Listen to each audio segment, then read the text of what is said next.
नमस्कार, आप देख रहे हैं पासी समाज क्रांति न्यूज।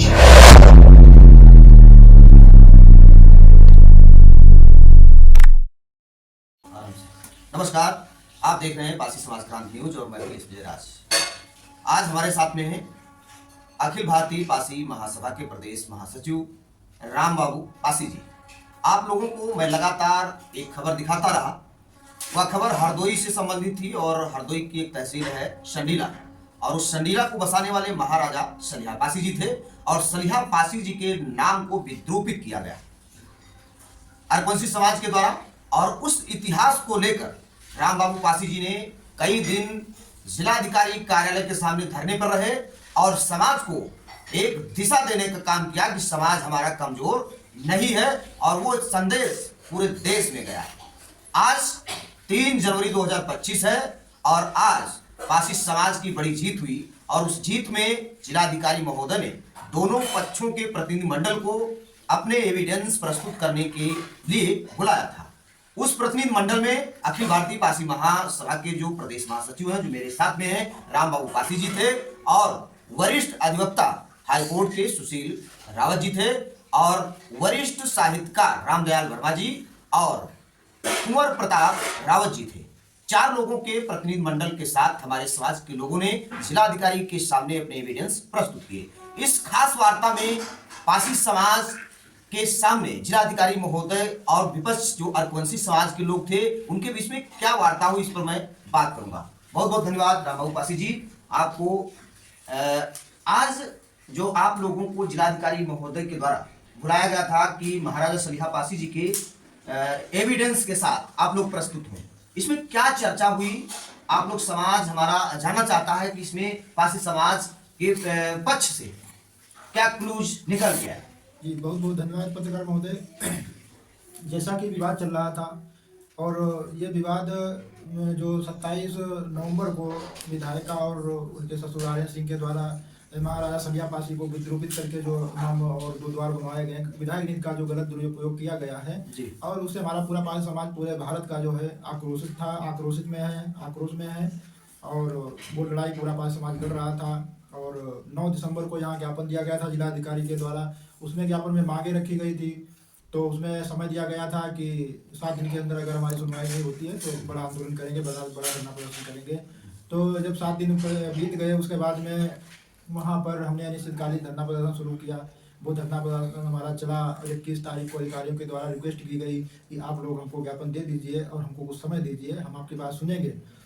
तो हमने 21 तारीख को उनको ज्ञापन दिया और ज्ञापन में हमको आश्वासन दिया गया कि आपकी जो है बात सुनी जाएगी, आपको धरना अनिश्चितकालीन करने की आवश्यकता नहीं है। और फिर उसके बाद में हमको एक लेटर भेजा गया और उसमें हमको जानकारी दी गई कि 3 तारीख को आपको डॉक्यूमेंट प्रस्तुत करने हैं, जिसमें महाराजा सलिहा पासी लिखा हो, राजपासी राजा कंस के पुत्र हों, और ये जो पासियों का जो इतिहास है वो प्रस्तुत करें।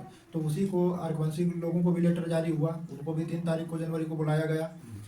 तो आज 3 जनवरी को वहाँ पर डॉक्यूमेंट प्रस्तुत हुए। अरपंसी समाज के लोग गए और हमारे पासी समाज के मैं था और हमारे गुरुजी रामदयाल वर्मा जी थे, और लखनऊ से एडवोकेट सुशील कुमार रावत जी थे, प्रताप रावत जी आए। और इसके साथ साथ हमारे हरदोई के राष्ट्रीय गायक गुरुजी आनंद राज जी थे, और हरदोई के बहुत दीपक पासी थे, अशोक जी थे, और इसके अलावा बहुत सारे साथी सैकड़ों की संख्या में आए और हमको बहुत अच्छा लगा यहाँ पर। और हम लोगों ने डॉक्यूमेंट प्रस्तुत किए। जब डॉक्यूमेंट हमारी तरफ से प्रस्तुत किया गया तो वहाँ पर अरपंसी समाज के द्वारा बताया गया डीएम को कि ये योगेश परवीर की जो 3 पुस्तकों का जिक्र कर रहे हैं, योगेश परवीर जी ने माफ़ी मांग ली है जो 3 पुस्तकों में जिक्र किया गया है। तो डीएम साहब ने कहा चलो ठीक है, योगेश परवीर ने पुस्तकों में माफ़ी मांग ली है, तो हम लोगों से कहा कि आप लिखित में एफिडेविट दीजिए, हम उसकी जांच करवाते हैं क्या उन्होंने माफ़ी मांगी है। तो डीएम साहब ने कहा कि चलो ठीक है, पुस्तकों का जिक्र नहीं मान्य होगा और सरकारी गजेटियर दिखाओ, सरकारी रिकॉर्ड दिखाओ।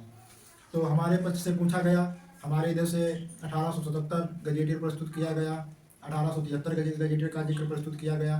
तो उसमें साफ साफ है कि 2 भाइयों ने, एक ने मलियाबाद को आबाद किया महाराजा सलिहा पासी ने, और महाराजा सलिहा पासी ने संडीला को आबाद किया और महाराजा मलिया पासी ने मलियाबाद को आबाद किया। तो ये जब गजेटियर जो उनके डॉक्यूमेंट सब उन पर नोट करवा दिए गए और उसके बाद में अर्कवंशी समाज का जब नंबर आया तो अर्कवंशी समाज के लोग वहाँ पर डॉक्यूमेंट प्रस्तुत नहीं कर पाए।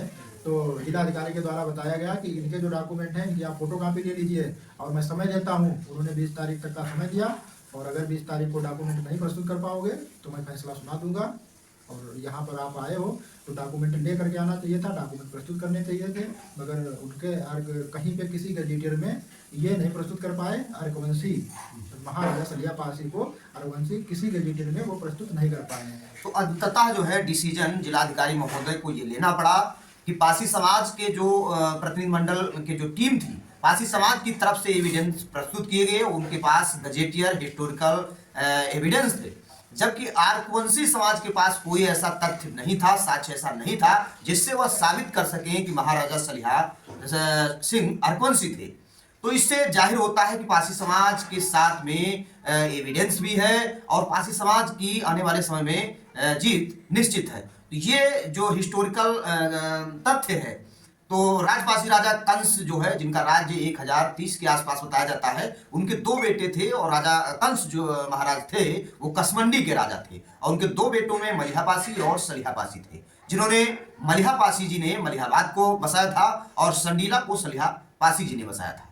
ये इतिहास है। और इसके साथ ऐतिहासिक तथ्य में यह भी मिलता है कि सीतापुर जनपद में एक ब्लॉक है कसमंडा, वहां पर भी महाराजा कंसपासी का वहां तक आधिपत्य था।